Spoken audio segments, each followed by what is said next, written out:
Denmark की सरकार गायों की डकार के खिलाफ कदम उठा चुकी है। इन डकारों में मीथेन होती है। ये जलवायु के लिए एक हानिकारक गैस है।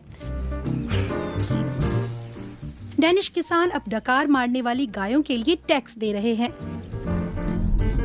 DW ने मवेशियों की ब्रीडिंग करने वाले क्रिस्टियान कॉक से बात की। क्रिस्टियान फील्ड नाम के छोटे से गांव में उनका मवेशी फार्म है। उनके बड़े फार्म में 1000 गायें हैं। वो हमें सबसे पहले गायों के डकार मारने की वजह बताते हैं। समस्या ये है कि गायें जुगाली करती हैं। आहार उनकी कई आंतों से गुजरता है। इस प्रक्रिया में मीथेन बनती है जो डकार में बाहर निकलती है।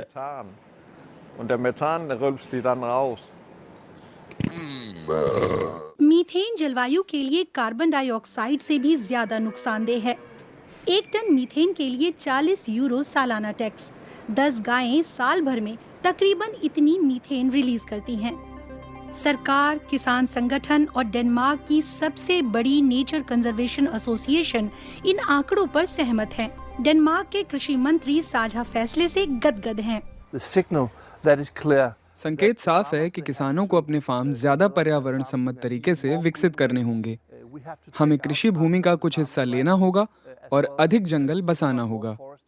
इस मामले में हम जल्दी में हैं, लेकिन मुझे भरोसा है कि जो संकेत दिख रहे हैं वे बता रहे हैं हम एग्रीमेंट में तय किए गए वक्त से पहले ही काफी कुछ हासिल कर रहे हैं।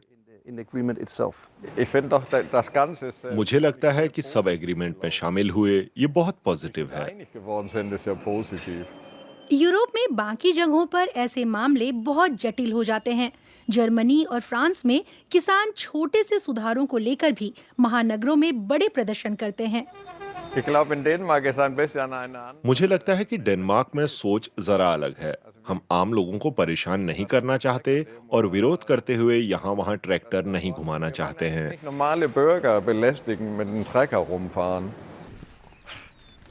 खेती योग्य भूमि देना और जंगलों को फिर से बसाना, ये फैसला डेनिश किसानों के लिए भी आसान नहीं था, लेकिन इससे डेनमार्क की झीलों और फ्योर्ड्स की सेहत बेहतर होगी।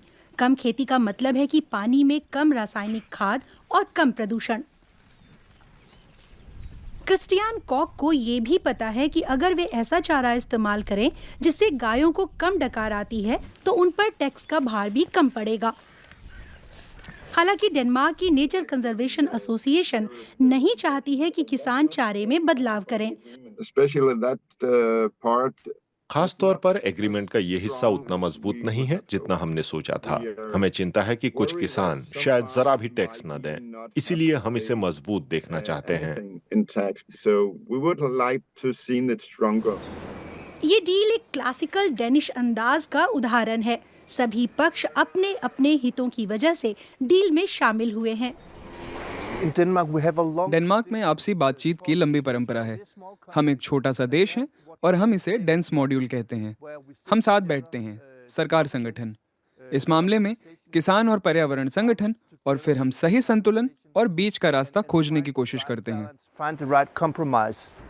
ग्रीनपीस के क्रिस्टियान फोमबर्ग को बातचीत में शामिल नहीं किया गया। इससे वो खासे नाराज हैं।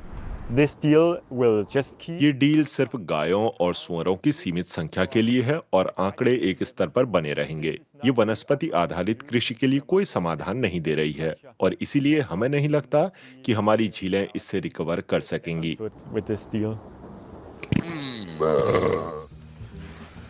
क्रिस्टियान कॉक की इन गायों को फिलहाल खुशी खुशी डकार मारने का मौका मिलता रहेगा, फिर भले ही इसके लिए टैक्स ही क्यों न देना पड़े।